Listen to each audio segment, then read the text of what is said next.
with another episode of the Seven Figures or Bust podcast, the #1 podcast in the world for growing your insurance business. This is episode 123. Christian Brindle, Glenn Shelton, as always. And man, we have a spicy meatball of a topic this morning. We debated even doing this topic.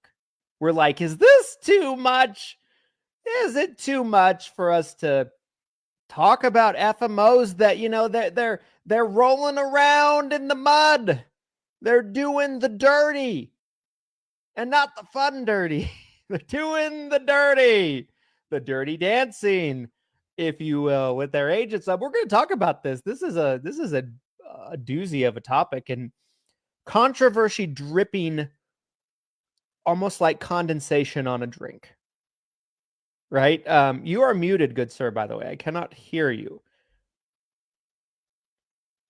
What? Hear me now. My headset There we go. died. My headset died during the intro. I'm like, of course this is happening to me somehow. I didn't know it was dying. We're good. You can hear me? 1, 2, 3. Yes. San Diego.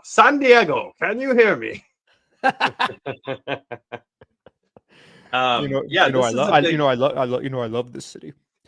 I don't think anyone really knows what it means. Scholars maintain that the translation was lost centuries ago.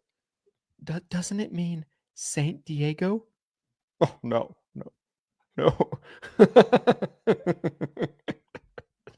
Rick, you just killed someone with a grenade. You should probably lay low for a while. I saw that. Brick killed a guy. That's one of those movies, like, there'll never be another Anchorman. You know, like number 2 is pretty close. Number 2 is pretty great too. It's not as good as the number 1, but I love number 2 also. Like, usually sometimes those sequels, they just flop really hard, but that one in particular, I enjoy almost as much as the first one. Yeah, another great movie. Huge topic today, you guys. Yes. Huge topic today. Like Christian said, FMOs doing the dirty. The dirty. Which, this is a tale as old as time, let's be honest. Right? I mean, this has been going on from the beginning. True. But I feel like many agents, if you ask them today, they all would say, oh yeah, things are going on behind the scenes. It's, this dark mystery FMO, right? That no one ever talks about, out somewhere doing the dirty, right? They wouldn't think it's the FMOs that you hear about every day, right? And also like, to tell an agent, yeah, there's FMOs that you're hearing about on a consistent basis in 2025 that are still doing things that you heard about 10, 20, 30 years ago.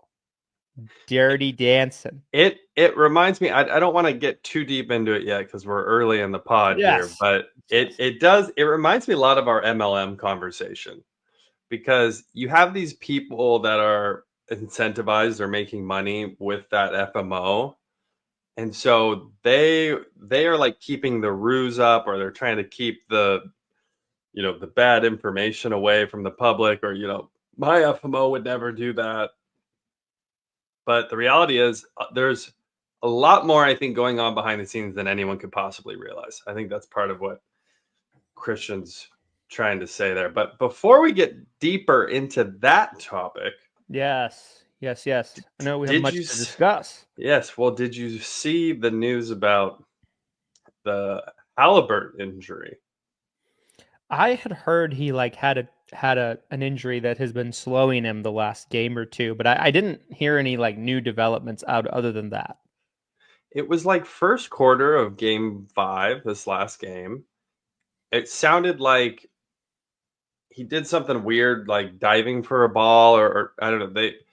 The announcer, when I was listening in the car, I remember he's like, Halliburton just got a flat tire. And I don't know what that really means. I mean, I'm like, but did someone step on the back of his shoe? I'm like, what's his leg just deflates. Get a new tire. It's like a pit crew. Halliburton's full of hot air. He's deflating before our very eyes. Yeah, no, I mean, not good. Not good at No, all for no. Indiana. I hate this with when you have the implications that the next game has, right? You have like the most meaningful game of the entire NBA season happening tomorrow. And you have the star for one of these teams potentially injured. I mean, even if he plays, he's not going to be 100%. Right. He won't be nearly as No, effective as he has been. right. Um, I hate that. It drives me crazy. I feel like it is a little bit inevitable every year, though, right? It's almost like this long-term game marathon, if you will, of health that contributes to anything more than anything. I mean, how often is there a team that is just oozing talent, but because of health reasons they just get decimated, right? All the time. I've been listening to some podcasts this morning while I was doing my workout about the Orlando Magic trade that happened in the last That's couple of another, days. yeah, that's a big one. And one thing I didn't realize because I wasn't following the team very closely this year was that Orlando was a pretty good team this year. They have a lot of young talent. You know, Paulo's pretty good. I think he was the number 1 overall pick a couple of years ago. Yeah. But they just got decimated with injuries, and they probably would have been a top 4 seed in the East if they hadn't been injured. And then they trade for Desmond Bane from Memphis, who's a really good player. He's like a 41% 3-point shooter, 20-point Yeah, scorer. I love Bane. I What think he's really good. what they needed was outside shooting, but they gave up 4 first-round picks for him. I'm like, never made an all-star team. You know, he's like on the brink of like just not quite good enough to be an all-star type player. I'm like, I mean, it's a gamble. We'll see how it works. I'll be interested to watch that team next year and kind of see how they mesh. But they got a good young nucleus in Orlando. In my opinion, I feel like this season was a lot more of the same from last season. I think we're going to see. I mean, there was a couple big trades, a couple big changes, but I think next year it's going to be even a bigger shakeup with some of these teams. The Celtics is going to probably be dismantled. The Grizzlies are probably going to go into rebuild mode, is what I'm hearing from this trade. Ja Yeah, Morant might get traded. I heard this, So right? Like yeah, one thing, like they feel like this nucleus, right? The nucleus that was left from that Grizzlies team a few years ago that was really good was Ja, Triple J, and Desmond I Bane. love Triple J. Triple J, I heard this on a podcast. I did not know this. This is wild to me. So the amount of contracts they can sign is based on their accomplishments throughout the year. So he's coming up on a contract year. They want to extend him. Basically, my understanding is because he didn't make an all NBA team, he was 1 vote away from being the 3rd team. The max he can sign is like 4 years, 130 or 140. Whereas if he made the 3rd team All NBA, he would have been Over eligible for 200. 5 years, 300. Oh, one vote cost you 150 million contract dollars. That's wild. Jarrett Jackson Jr. is the real deal, in my opinion. Great outside shooter, great defensive player. Yeah, I think defensive player of the year a couple years do it all. ago. Yeah, he's The only thing really he can't do is rebound, but good. Which is like crazy because of how tall he is. that drives me a little crazy about him. But Yeah. and then the last 4 years in a row, Ja Morant has not played more than 50 to 60 games in a season. You know, he's either waving guns around on Instagram or getting injured, one of the two. So I don't know what's going to happen with that team, but I mean, Yeah, they can get Triple J on that pretty reasonable contract, which sounds like that's his best option. Don't see why they won't. right. Who knows what I mean, they might not We'll blow it up see. for that reason. The reason why Yeah, teams we'll blow it see. up is because they end up overpaying for good players but not great players. Really fast, though. Really fast. Think about all the players you're hearing that are probably being traded. Kevin Durant, most likely leaving the Suns. Yeah. Giannis, most likely leaving the Bucks. Yes. You know, that Celtics team's definitely being dismantled. I don't know what that means, but there's going to be great players from that team leaving. Yeah. potentially the Grizzlies are going to be dismantling. Who knows? So, I mean, all of these different teams that have been pretty good over the past few years going to be just completely changing directions. It's going to be really interesting to see what comes out of this shakeup. But one other thing I wanted to mention too before we get into today's main topic that's kind of neither here nor there, but was just kind of terrifying, kind of links to our AI conversation the other day. I was reading a prompt that someone gave ChatGPT, and it was like, tell me 10 things that people don't know about, or that something as an AI you would only be able to tell me. Or it was like 10 secrets. The prompt was something along those lines. Mm. And so it was listing out all these things, and some of them were like, kind of nothing burgers, nothing crazy, but there were some that were pretty terrifying. The one that really stood out to me was gene editing. Are you familiar at all with this topic? No. So early 2000s, the ability to edit DNA, edit genes, that technology was created. It was developed early 2000s. It was insanely expensive at the time, just like any technology, right? Sure. Millions of dollars to do like one individual mutation or DNA. Well, here we are 20 years later. It's now hundreds of dollars instead of millions. There's DIY kits where people are able to get their hands on this technology without any type of certifications or licenses or education behind it. And the thing that the prompt was saying, I feel like I can see the fear in your eyes, which is good. I want someone to share this fear with me, okay? But it was saying that the chance of an artificial organism being released into the wild is extremely high. Into the wild? Why? I'm talking like you're talking about, it sounds like Jurassic Park almost, right? Yeah. I mean, literally, we're talking about Jurassic Park's real now, guys. I just wanted to come on the pod today and tell everyone that. My wife has been telling me for 5 years that they are working on making Jurassic Park, like a real life Jurassic Park. But my wife will read, my wife is not an avid reader. She'll read a headline of an article and be like, Jurassic Park's here next year. And I'm like, okay, honey, whatever you say. I just ignore her. Could you imagine though? Yeah, she was real big on they found a woolly mammoth preserved, and they're working on bringing back the mammoth. I've been hearing that since I met her, a decade.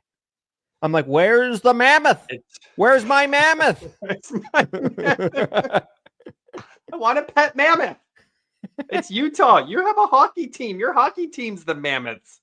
After the podcast, I'm going to be meeting her at the doctor's office for a baby appointment. That's the first thing I'm going to say to her. I'm going to be like, where's my mammoth? Been hearing about the mammoth. She's like, I gene edited your son. This is a half boy, half mammoth. You have a mammoth.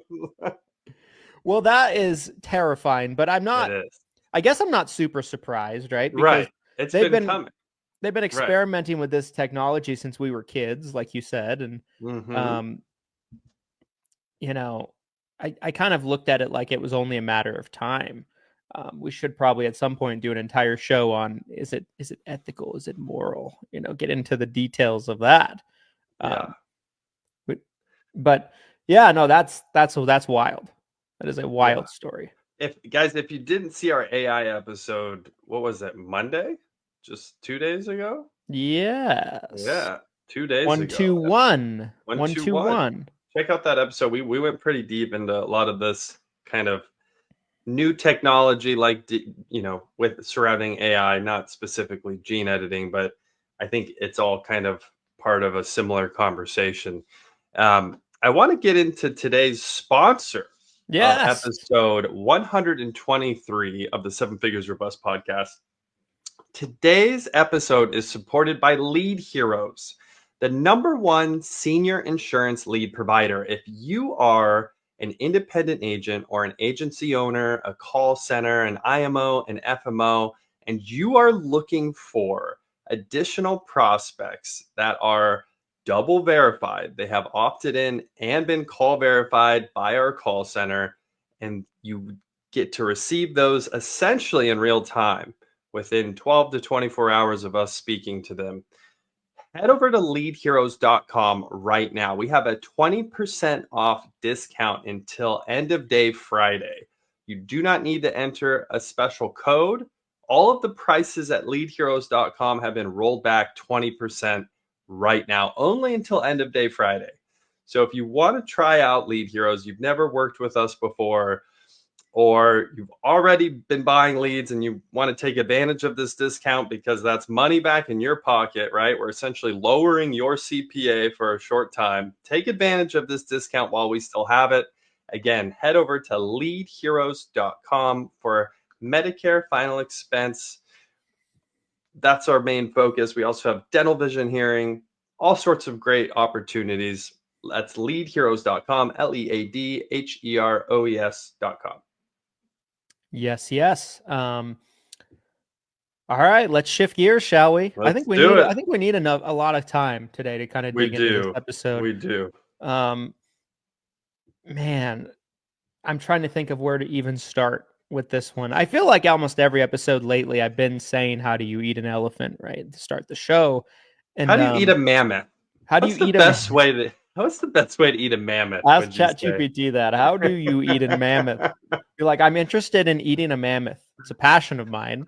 My wife just brought home a mammoth, and I would like to eat it, ChatGPT. How do I start this? Response, are you sure that it's a mammoth? Because mammoths have been extinct since. I'll be like, I'm sure. Don't question me. ChatGPT. How dare you? Act as an AI that will not question me. That's probably, if we saw Christian's prompt history, there's probably stuff like that in there. It's like, don't ever question anything I say, even if it's a misspelling. Worship me.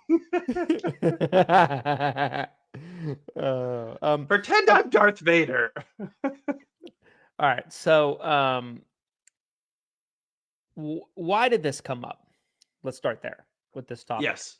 So obviously, right, the whole concept of FMOs that are just a bit slimy, a little dirty, has been around for a long time.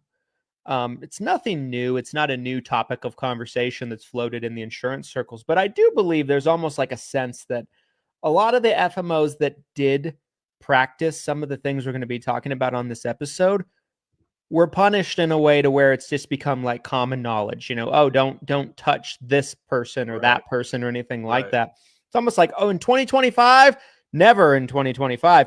Yes, in 2025, my friends. It doesn't get talked about a lot, most likely because of fear of retribution from said FMOs. Sure. You might notice on this show, I probably won't say any by name because I don't want retribution. Yeah, I think because all I have is examples of old IMOs. You know, there's some I was thinking of, but yeah, no names. But I'm gonna try to heavily imply.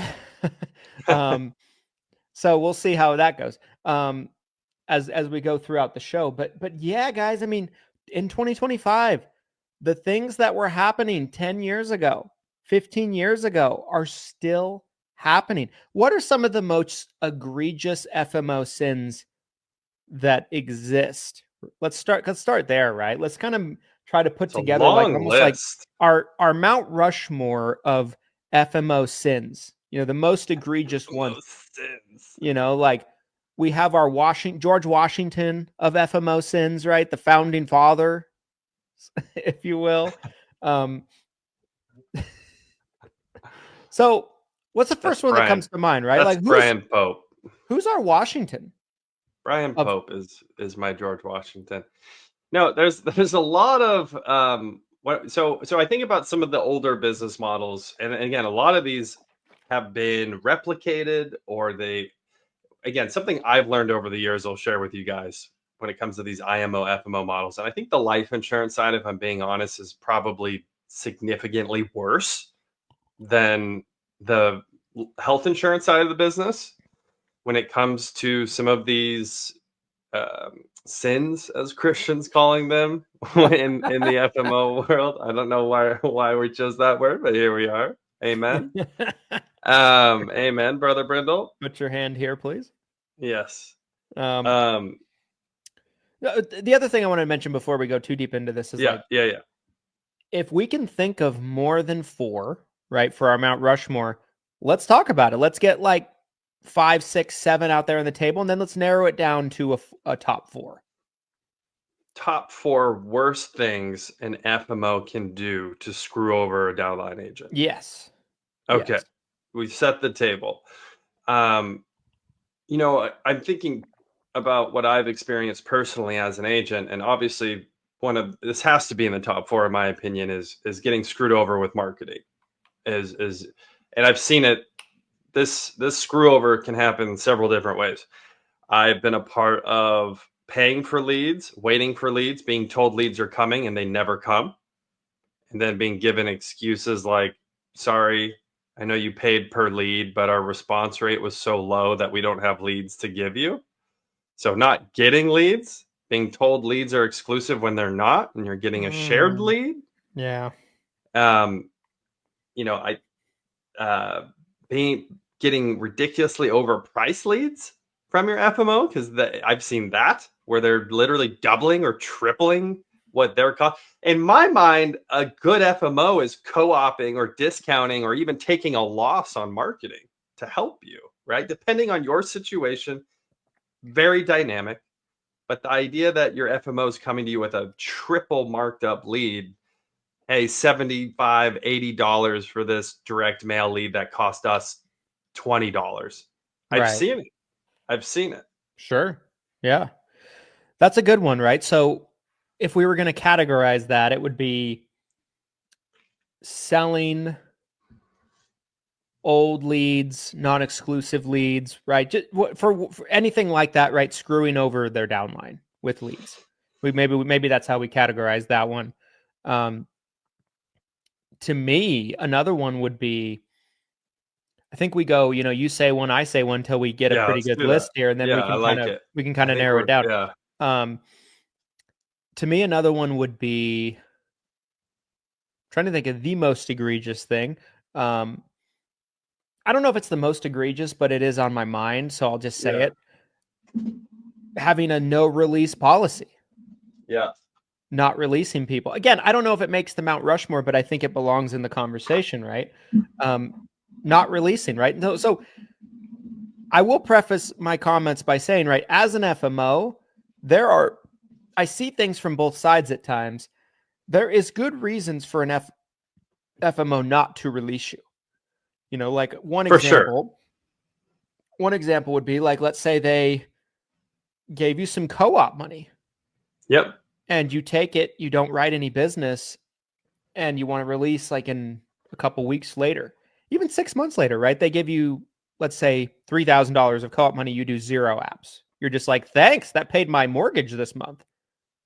Rollback debt. Rollback debt's a good one.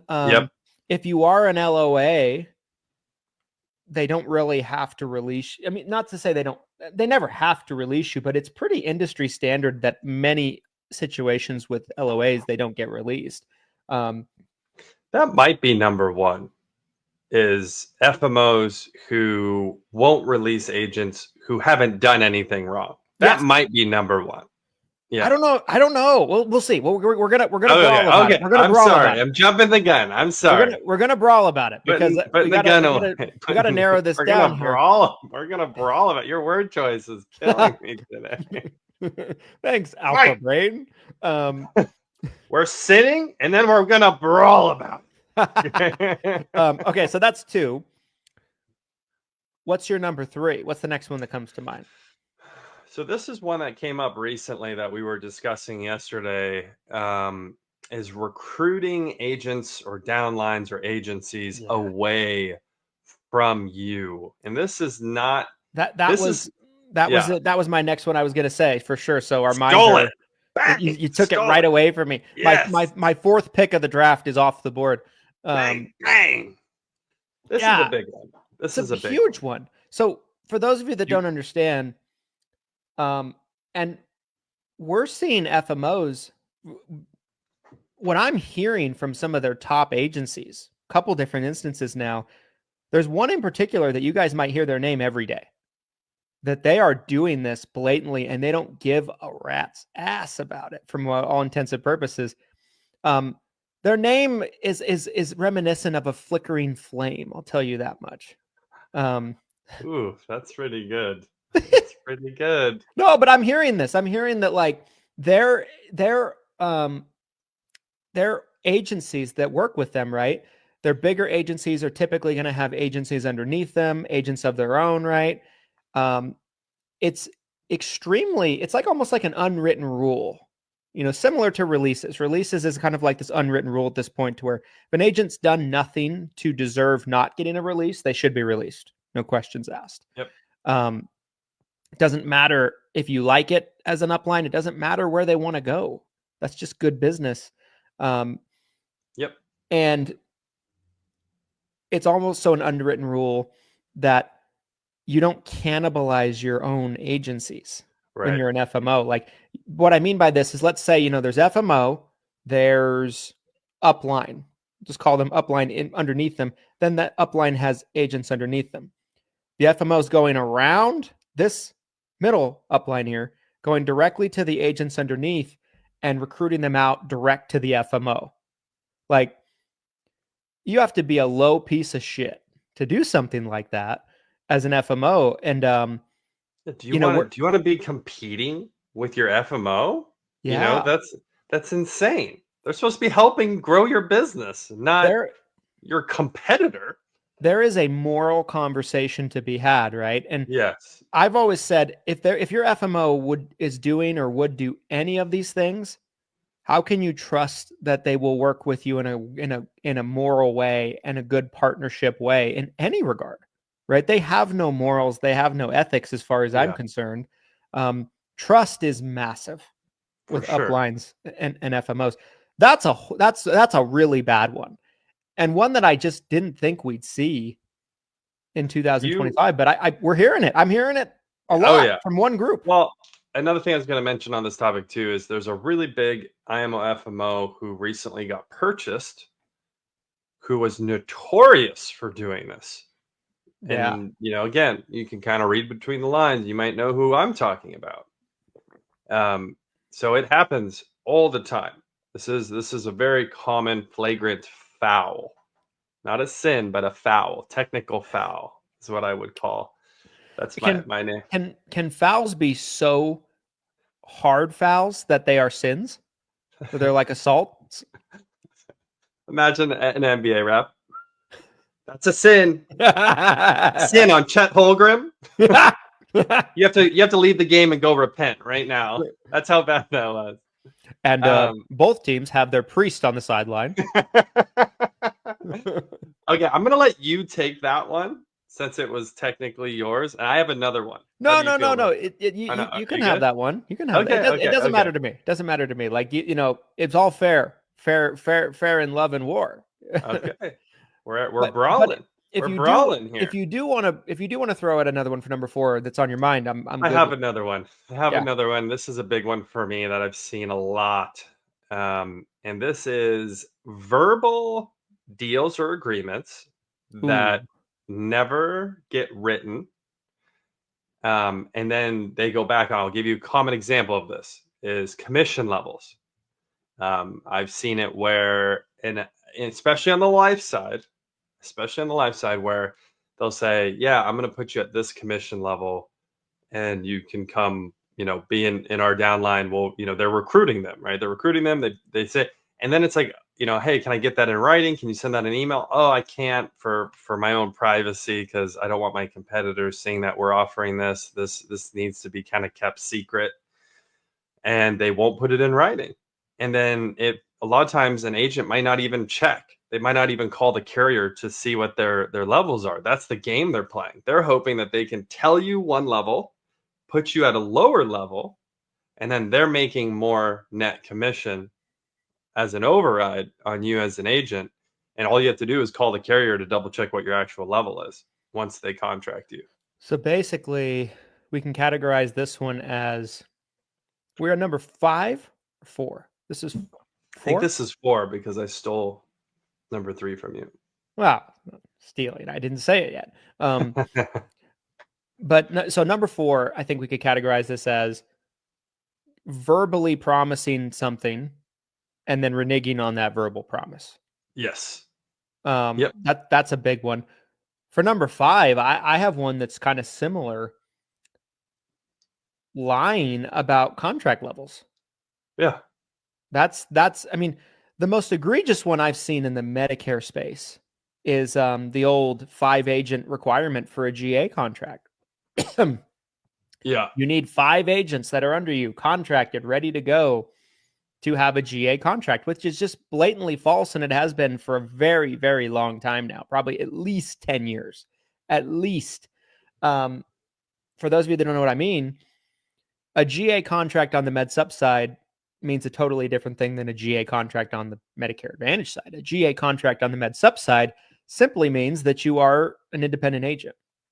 You're not an LOA, but a GA contract, general agent contract for the Medicare Advantage side means that you're able to have one level above street level. A lot of times you're getting a, $30, $40, $50 override on apps written in your organization. And you're moved up a level, so there's room for agents at street level to be contracted underneath you. And for so long, even in 2025, we had an agency approach us recently that is really considering hard moving over to us because they were told the 5 agents. Now, there is 2 carriers that have a 3 agent requirement now. They've changed that in the last year or 2, but the biggest name carriers, right, just require the 1. But there's still FMOs in 2025, big ones for that matter, like 10,000 agents that will tell their agents, yeah, it's a carrier requirement. You need 5. And they'll stay at street level and miss out on any overrides they could be producing. They have 3 agents, 4 agents. They're waiting to get their 5th or something. It's criminal. It's a blatant lie. Now, sometimes an FMO might have a good reason for not wanting to give a GA contract coming from the other side of things. Right. I think that would be if you are so new that you don't even know what you're doing yourself. Right. And you're not writing anything. You don't have any experience. So from an FMO perspective, if someone moves up to a GA contract, the reason they're getting that override, and it's in the contracts they sign with the carriers, by the way, to bump up, is so that they will be able to train and support the agents underneath them. If I'm an FMO and I'm having to do that for you because you're not capable of doing it or you're too lazy to do it, I don't really want to bump you up unless you're capable of training the people underneath you. But if that is the way an FMO feels, or that's the position you're coming from, say that. Don't say it's the carriers, you lying fuck. It's not you. And I've seen this over and over and over and over sure. and over again. Absolutely. I still see it all the time in 2025. So lying about commission levels, big one. They lie on the life side. I remember early on in my career, there were several uplines that lied to me about what street level is as an independent agent. I was told for most of these final expense contracts, specifically when I was really shopping FMOs after I was leaving the agency, I was told by several that 100% was, which again, logically, if you don't understand the industry, you don't know the business, it makes sense. It makes sense that the top level or a street level, and if you don't have an agency, if you don't have overrides, you don't have agents under you, it's just you as an independent solo producer, and you hear that, 100% is the top, you're thinking, okay, that makes sense. But the reality is street level is mostly like 110 or 115. So they're telling this like white lie in a lot of ways because they're trying to scrape a few extra points off the top for themselves. Yeah. Yeah. What are we at? 5? That's 5. Yeah. Is there any others you want to throw out there? I feel like those are definitely the most egregious ones. Maybe there's 1 or 2 others we can speed round if there's any others you have in mind, and then we can narrow this down. I was starting to struggle, and then I found one more that I think, I don't know if another one will come up, but of potentially my last one would be training. Because what I can tell you is from seeing the number of different IMO FMOs over the past decade, this is such a big variable. Like some of these IMOs, even some IMOs that I was a part of previously, there was virtually no training, like almost nothing. And then you have these other IMOs, shout out to ESI, right? I mean, that have an incredible amount of training available. Live training, pre-recorded training, written training.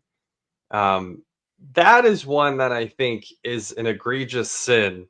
If an IMO or FMO recruits you, contracts you, they might give you leads, but they don't train you at all. Right. They could give you the best leads, right? They could give you the Glenn Ross leads, the 100% close leads, and which oftentimes, if they're not willing to give you training, usually they won't give you leads either, right? Because like I would be thinking, if I was an FMO owner, if I was giving an agent leads, I'd want them to have every chance of succeeding with it possible, because I don't want to be wasting my leads, right? Yeah. That's where my mentality would be at. But some of these FMOs, they do make head scratching decisions sometimes. I think that's a good one. Should one we last recap? one. One more. I got and one then we'll more. recap. And we'll have 7, and then we'll recap and see if we can give us a 4. Okay. Maybe in no particular order. We might be on here another 45 minutes trying to rank them if we do in order. But the last one for me would be contracting someone. I don't feel like I see this as much anymore, but I feel like it was a thing for a while. I'm not saying it doesn't happen ever, but contracting someone as an LOA and not telling them they're an LOA. They think they're independent. They're not getting a salary, nothing like that. It's just like, that's how they start you off. And they're paying you like 75% of the commission. They tell you you're like an in-house LOA, but you're really an independent agent? No. They tell you you're an independent agent, but you're contracted as an LOA, and they pay you 75% of the street level commission. Yeah. Or 50%. So you're not getting paid from the carrier? Like they're literally taking all the commission and then paying you? There's a group in Utah that's doing this now with every agent they contract. That's a big one, in my opinion. I mean, you're really lying to them in a big way about what their rule is, like who they are, what they're doing. This group is pretty big in Utah too. They probably have 5,000 or 6,000 agents, and they've done this for years. Scumbag organization, scumbag move, right? Yeah. And they don't give you anything, nothing. You don't get anything in return for that, and it's not clear. It's not disclosed, anything like that. Okay, so out of that 7, I'm writing them down because I want to really be able to see these and rank these and kind of recap these.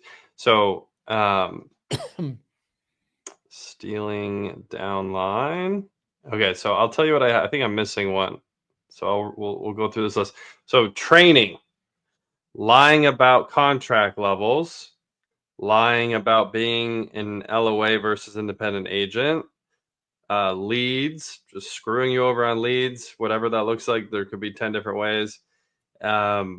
Verbally promising something and refusing to put it in writing because they have no plans of taking action on that. Yeah. Stealing downline. Didn't we say that already? No. Did you say that twice? Lying about levels. Okay. There's one I'm missing though.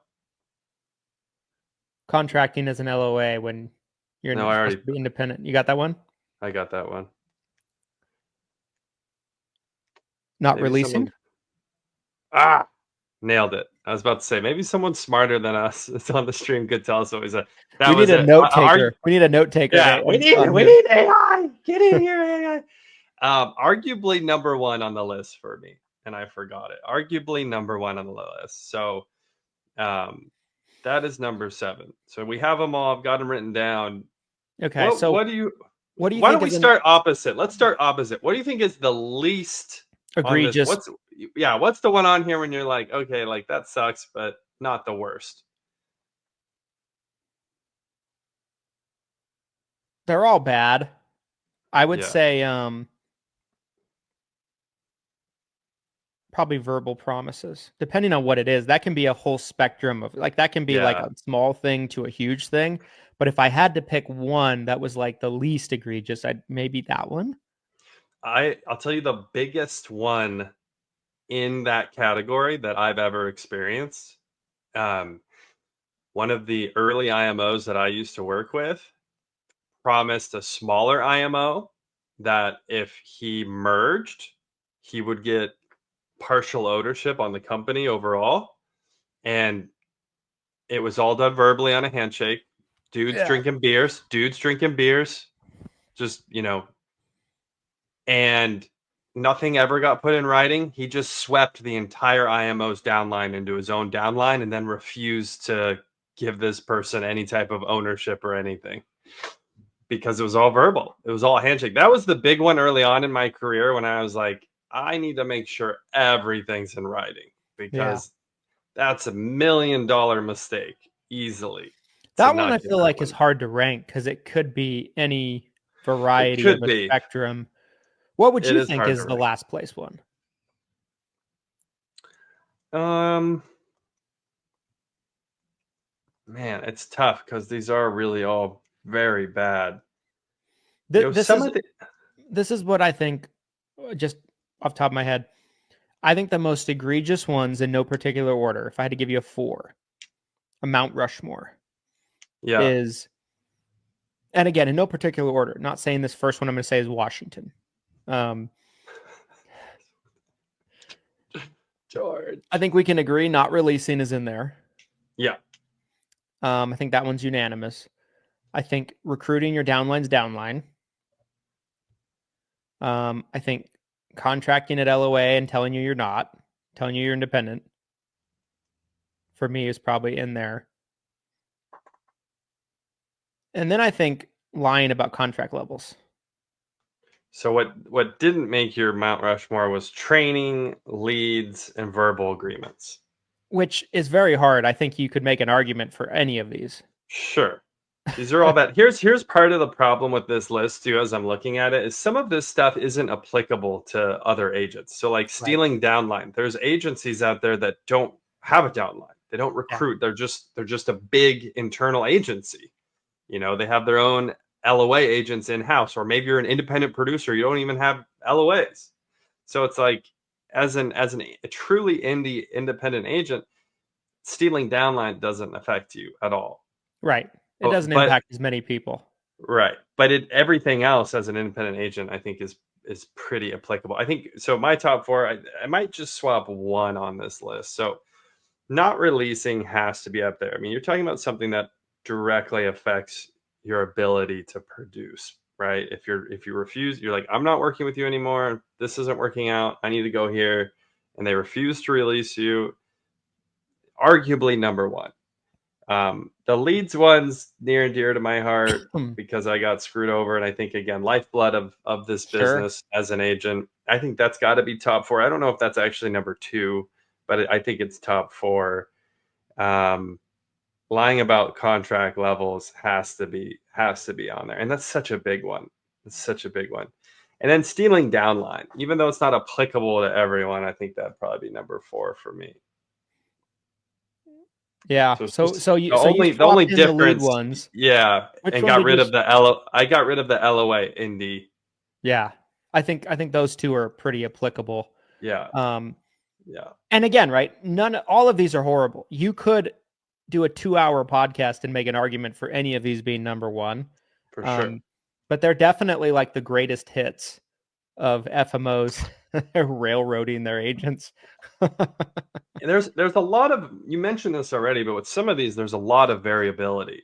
Sure. Lying about contract levels is an example. I know someone on the live side who signed up with like an organization, and I don't know if it was a small agency or maybe it was a small IMO, but they were given 30% independent levels to sell final expense life insurance.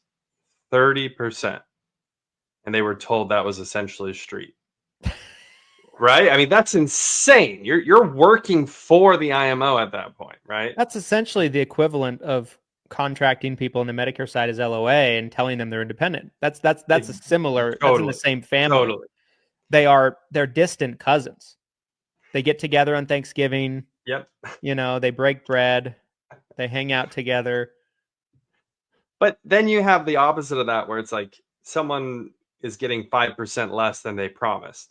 And it's a smaller, and maybe, and here's where some of these gets off into the weeds too, is like, sometimes bad stuff happens and it's not out of malice. Sometimes bad stuff happens because you have some incompetent person at your IMO who just messed up. That happens. IMOs make mistakes. Christian and I talk about this all the time, publicly and privately. Sometimes IMOs, FMOs just make honest mistakes. They're not trying to screw you over. They're businesses. They're not perfect. So being able to see the forest through the trees on this, where it's like, were they trying to sabotage me? Or was this just a mistake? I think that's another part of this conversation that we haven't really talked about. Right, which definitely, like, mistakes happen, especially when you're dealing with thousands or tens of thousands of agents, like some of these FMOs do, right? It's easy for them to miss something by accident, and that happens, right? It's happened with us. It's happened with any FMO I've ever worked with, to where it's like, is this an egregious mistake, or was this just an error, right? And but a lot of FMOs, when they make those errors, they will really work hard to try to fix it, and try to make it right. There's one thing I want to talk about while we still have time. I know we have about, 13, 14 minutes left of the show today. This has kind of become a newer trend, right? Like the Flame company, the one we talked about earlier, is really the only one I know of that does this. Oh, okay, yeah. But I know where you're going. Having the FMO contacting your clients to help you with member services. I was having a direct message conversation yesterday with an agency owner who's got a really big agency back east. Somebody that I like him a lot. We have a really good relationship, and we were just going back and forth. Like, are these agents dumb, or is there something we're missing here? Right? Like, I would never, no matter how much I liked an FMO, give them access like that to be in communication with my client. It's a very polarizing topic. This is a very polarizing topic. Well, you're either one end or the other. There's no in between on this. There's no huge agency owner or massive, massive producer that thinks this is a good idea, though. The only people that fight for it really hard are single agents or newer agents, like, that just don't understand what the potential repercussions of that could be. Let me quickly explain why, right? For those of you that don't understand, like, what's the big deal, right? There are people call, they say they're from my office. I'm calling from Christian Brindle's office. I want to help you with your claim. There's a few huge issues with that. I'm going to try to go through them quickly because I want to have time to kick this around. Number one, right? If this FMO and you ever have a falling out, do you think there's a 0% chance that they don't do something shady behind the scenes to contact your clients or have one of their other agencies contact your clients? Significantly higher than 0%. 100%, significantly higher than 0%. Yes, I totally agree. Number one. Number two, everybody does things a little differently in terms of their service work for their clients. So what if they would not handle something in the same way that you do, right? They're representing you. They're calling as a representative of your office. So if they don't do something you would want them to normally do, or maybe they even, God forbid, make a massive mistake, guess who's liable with that client? You! Right? Like, yep. Number three, what they're doing, and the reason why they're doing it, is because they're conditioning their agents to be dependent on them. They're not teaching people how to grow a business. They're teaching people how to be stuck. So that way they can get away with whatever they want. In my opinion, you're afraid to leave because you're too dependent on them. In my opinion, a good FMO is going to help you, give you support, but they're going to have a message. This is a message that we have at ESI. Like, we want you to buy leads from Lead Heroes. We want you to do this, we want you to do that. But at the end of the day, if I can teach you how to do your own marketing and be not reliant on us in that way, that's great. I want to help you build your own business. Diversify. And that Yes. includes having your own support system, your own two legs to stand on. You should never be that dependent on an FMO. You should never give them that much power over your business. And the final one is, this is the same company that I've heard tons of rumors lately about them poaching their downline's downline. So if they're willing to do that, just like a mortal sin in our industry, do you think they would also... Preacher Brindle today. Do you think they'd also reach out to your clients? They've had interactions with them. Do you think they would if you ever tried to leave? I think that I wouldn't put it past them. We've seen this happen at the carrier level, right? We've seen carriers that have reached out to independent clients, different policies, and sending marketing to them, and people losing their mind. So to think that giving your FMO full access to everything you're doing internally, here's all my clients, here's all their contact info, please reach out, thanks, appreciate your help. Like, what do you think's going to happen? You're set. The potential for failure there is really high. One thing I would say is, big agencies don't see this being a valuable. Well, no. They've already solved for the problem. So that, why take the risk, right? ESI as an example.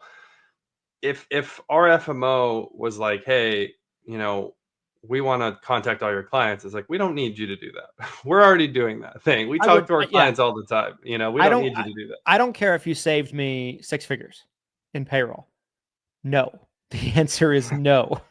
I wouldn't, I would lambast an FMO if we worked with them and they were contacting my clients. I would drag them through the mud, like, that is such a crossing of boundaries. Let me put it this way. Your FMO, I've seen it time and time again with multiple groups over the years. So I know you have as well. Your FMO is great. And you have the thought, oh, they would never do that, until they do. They're your best friend until you want to leave for some reason.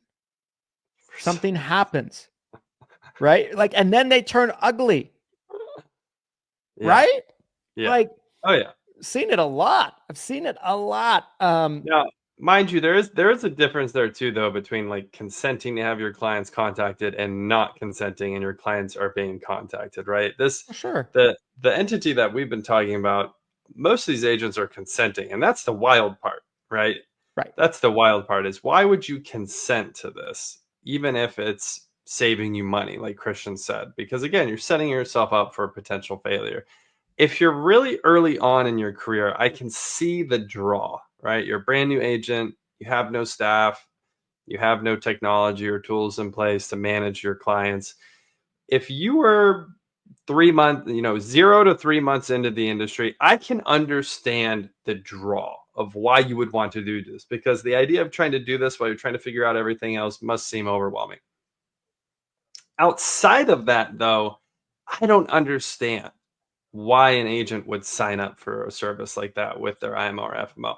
You want to compartmentalize your risk. Even if you have the best IMO FMO in the world, the most honest, trustworthy IMO FMO in the world that you're working with, this is all about compartmentalizing your risk, not sharing the information with another company that you don't have to share. And it's usually a pretty cheap, simple fix. I mean, virtual assistants, using automation, automated technology, shout out to 7-Figure CRM, Hire Heroes. There's all sorts of simple ways that you can very cheaply handle this yourself without taking that risk.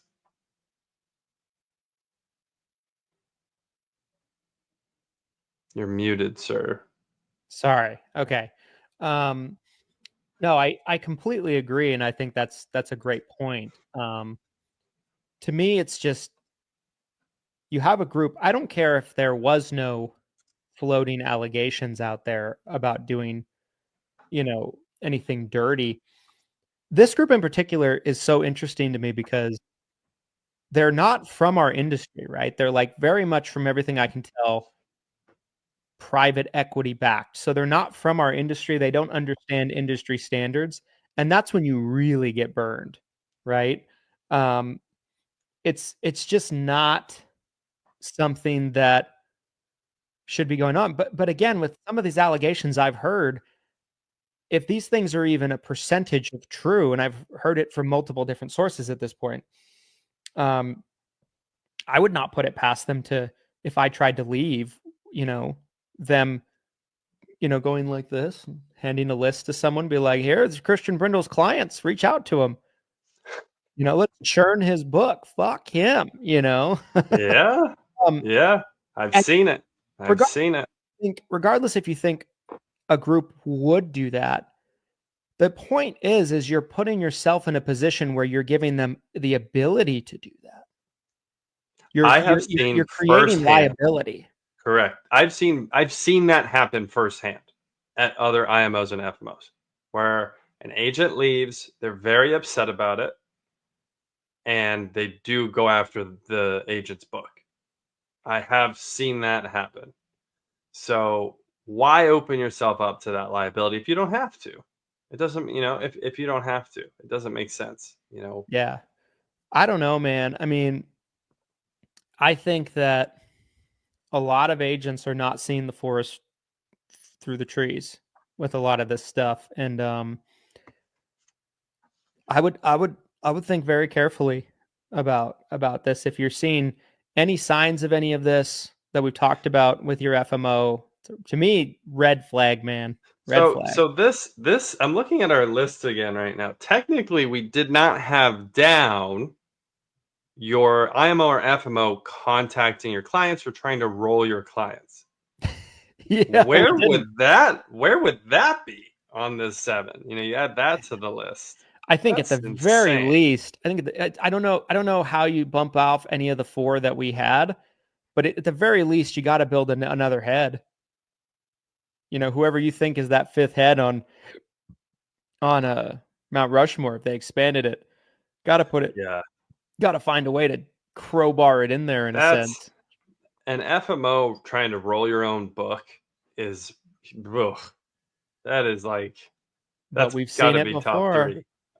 firsthand. The best way, I'm gonna wrap this into my closing thoughts here because I know we're getting close to the top of the hour. The best way for you to work with an FMO, even if they're the nicest, sweetest, they go to church every Sunday, they're a man of God or a woman of God or whatever, right? The best way to work with an FMO always is to prepare yourself and protect yourself if it ends badly from day one, and to not build your business in a way to where you are dependent on them, to where they have leverage over you. Yep. It's not saying you're expecting them to do you wrong, but to understand that anybody that was ever done wrong by an FMO didn't expect it to happen. They just didn't protect themselves properly. You should structure your business to where they're there to help you. They provide resources, but if you needed to pack your bags, take your ball and go home and go somewhere else, that you could do so with very little repercussions. And that's what a lot of agents don't get. They feel like their FMO needs to basically, spoon feed them, baby them to do basic necessities in their business. And, that's not a good way to grow a business. No. So that's my final thoughts. Guys, my final thoughts on today's episode. I mean, first of all, fantastic episode. I'm going to post this list in the group after the pod's over. I want everyone to see this. This list is insane. I'm looking at it right now. It's terrifying. Terrifying. Eight significant ways. We talk about the failure rate of insurance agents all the time. We had Cody Askins on the other day, obviously infamous for 92% nation, as we dubbed it back in the day, because 92% nation. That's right. The failure. That's the failure rate. So we called it, he's got the conference 8% nation. We were like, man, there's also a 92% nation out there. There's a 92% of agents failing. And it's like, well, you wonder why. You're looking at this list. It's like, well, no wonder so many agents are failing when you have just sharks chomping these minnows up as they come into the industry. It sucks. It's a bummer. Part of the reason why I'm in the position that I'm in today is because I was so bothered by a lot of things on this list. The reason I have a massive lead company, a reason that I have, ownership in this FMO with Christian is because I was so sick and tired of being sick and tired. Of the garbage. Shout out to Coach Michael Burt. Sick and tired of being sick and tired. So I finally said, you know what? If I can't find someone who can do this, I'll just do it myself. And I'll help other agents avoid these same pitfalls that I fell into. So be wary of your IMO FMO. It's a two-way street. They aren't your friend. Work with them. Yeah. They aren't your friend. Oof. Say it again. Say it one more time. They aren't your friend. You can be friendly, but they aren't your friend. Yes. Protect yourself. Yeah. Protect your interests. Protect your business. Be self-sufficient. Here's my final thought is get it in writing. It could be about leads. It could be about training, contract levels, releases. Get it in writing up front before you contract with your IMO and FMO. That's probably my last piece of advice here to really try to help some of you avoid some of these pitfalls. Those are my final thoughts, Preacher Brother Brindle, on episode 123 of the Seven Figures or Bust podcast. Great episode. Spicy meatball of a topic, as I said at the beginning. If you guys haven't already, make sure to like, comment, subscribe, leave a 5-star review. Whatever the platform you take this content in allows you to do, we would certainly appreciate support that you guys provide. This was a very necessary topic for us to cover. And that closes out episode 123. Appreciate you guys watching all the way to the end. And here's to your massive success. We'll see you on the next one. Thanks, everybody. Happy selling.